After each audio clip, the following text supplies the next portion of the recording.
शिक्षार मूल लक्ष्य सर्वांगीण विकास। अभिभावकों अनुरोध,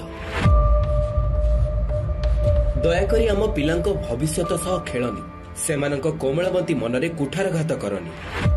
प्लीज खबर करबा आड़े शिशु मानकु अपमान दियोनी। सेमानंकर भी ए समाज रे सम्मान सह जीवार अधिकार अछि।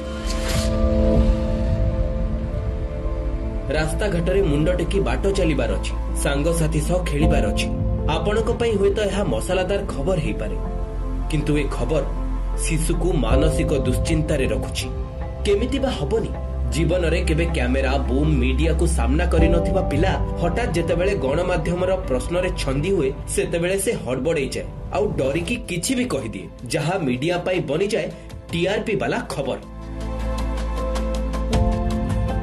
वीडियो बाजे आउ पिला निज गां साही पड़िसा सारा राज्य रे अपमानित और निंदित हुए।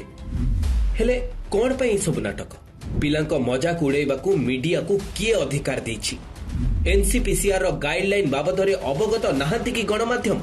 शिशु केमिति पढ़ुछि, कौन पढ़ुछि, यह अभिभावकंकर जानिबार अधिकार अछि। हेले मीडियार से हक नाही। सबु पिला माने कैमेरा सामने मुह खोली पारंतिनी, मात्र सेमाने श्रेणी रे भल पढ़ंती। आउ सही मुहूर्त रे सेमानंको भूल को भाइराल करी पिलांको भविष्यत को अंधार को ठेली दियंतुनी। विद्यालय रो अव्यवस्था, स्कूल रो अन्य दिग उपरे गणमाध्यम समीक्षा करू, किंतु निरीह शिशु को एमिति मानसिक निर्यातना देबारु क्षांत रुहंतु सांबादिक माने।